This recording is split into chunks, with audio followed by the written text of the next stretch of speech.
Hola a todos.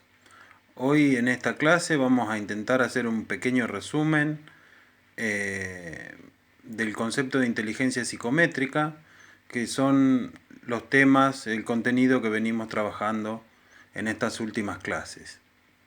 Bien, en los textos que habíamos comentado y tenían para leer, centramos, ¿no? El origen de este concepto de inteligencia psicométrica con los trabajos de Binet y Simon en comienzos del siglo XX. Habíamos dicho que la Municipalidad de París le encomendó unas pruebas para seleccionar a aquellos alumnos que eran aptos y no aptos para la educación. Así es como estos investigadores realizaron estas pruebas que se llamaron test psicométricos para medir justamente la inteligencia. Luego también hay trabajos de Galton. Piaget trabajó con Binet y Simon y llegaron a diferentes conclusiones. El resultado de estas pruebas da un CI o coeficiente intelectual o cociente intelectual. Estos autores, ¿no?, decían que si daba alrededor de 100, eso era considerado como normal. Si hiciéramos una muestra de una gran cantidad de población e intentaríamos hacer un gráfico, sería de esta forma de ojiva, ¿no? Digamos, la mayoría de la población rondaría los 100 de cociente intelectual, por eso se lo toma entre comillas, o estos autores lo han tomado entre comillas, lo que se dice la normalidad.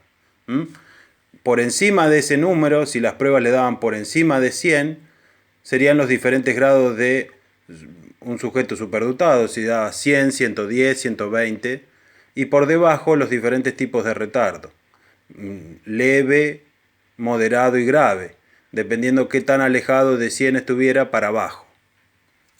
Bien. En los diferentes textos, un tema recurrente es lo que tiene que ver con la herencia genética, ¿no? Lo biológico, cuánto determina o cuánto influye en la inteligencia de los sujetos.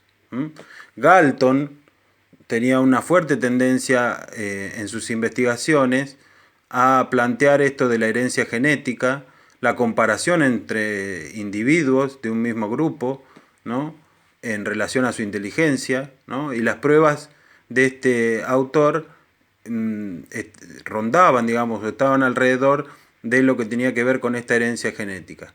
No olvidemos que a principios del siglo XX era mucha la influencia que la teoría de Darwin, que había sido un salto en la ciencia, un descubrimiento revolucionario realmente y paradigmático, lo que tenía que ver con la evolución de las especies, y tengamos en cuenta también que Galton era primo de Darwin, o sea que mayor aún era la influencia de esa teoría.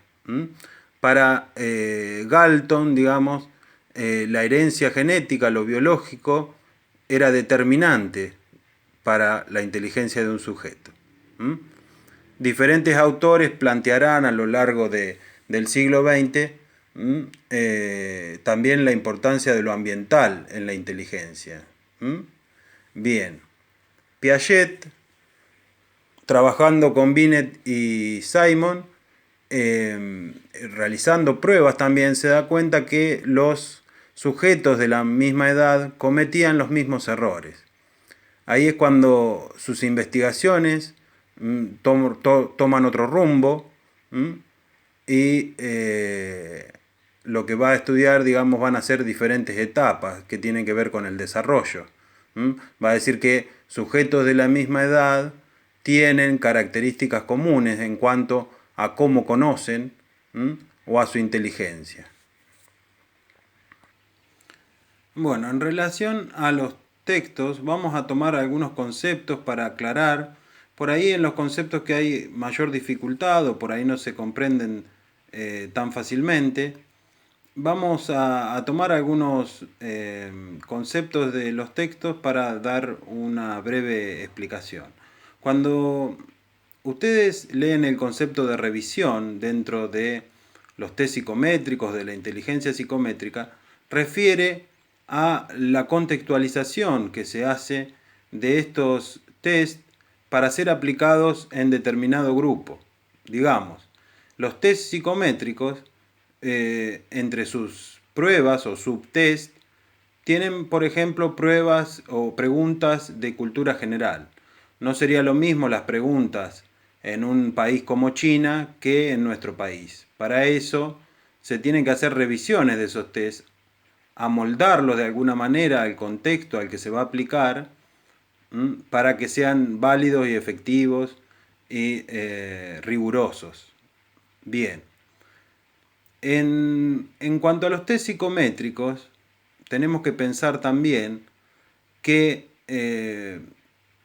con la legislación vigente en educación que tenemos en nuestro país, hablar de quienes son aptos o no aptos para la educación no sería algo aplicable en la actualidad, porque en la actualidad el Estado argentino lo considera un derecho para niñas, niños y adolescentes y algo garantizado por el Estado, la educación pública.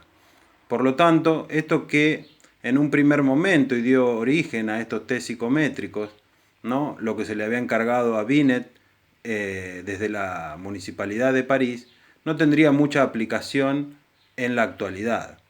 Digamos, estos test psicométricos aún se utilizan como elemento de diagnóstico en la clínica, ¿no? Y también desde la psicología de la educación, ¿no? En los EOE, equipos de orientación escolar, antes llamados gabinetes, se pueden utilizar, ¿no? Hay equipos de psicopedagogos, profesores de psicología, asistente social, asistente educacional, que trabajan en esos equipos de orientación y pueden aplicar alguno de estos test para diagnosticar alguna problemática que tiene que ver con el aprendizaje. Bueno, los test psicométricos más conocidos son el Wechsler, por ejemplo, o el WISC, que se utiliza con niños, ¿no? Es la versión para niños. Eso sería, digamos, los test de este paradigma, digamos, que tiene que ver con la inteligencia psicométrica, que son más conocidos, pero hay muchísimos test psicométricos.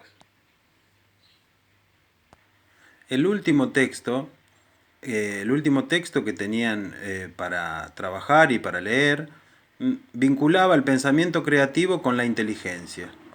Bien, es muy importante que tengamos en cuenta cuál es, ahí sí tenemos un campo de acción como docentes, ¿no? Para potenciar lo que tiene que ver con la creatividad y el pensamiento crítico en nuestros alumnos.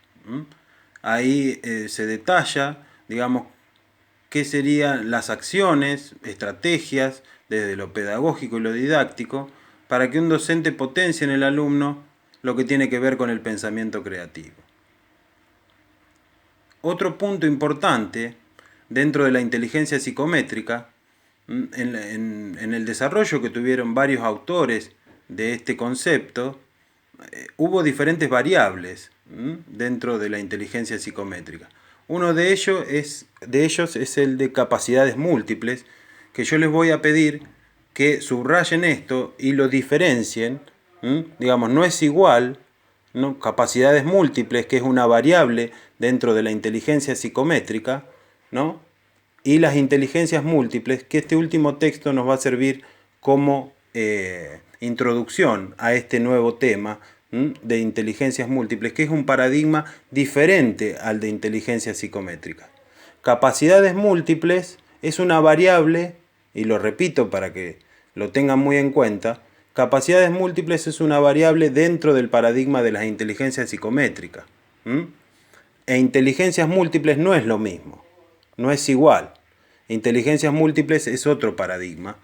En el último texto, donde se vincula pensamiento creativo e inteligencia, tienen un principio, una introducción de lo que Gardner planteó, el autor Howard Gardner, sobre inteligencias múltiples, que es el nuevo tema que vamos a ver en una introducción en esta clase y en las sucesivas clases.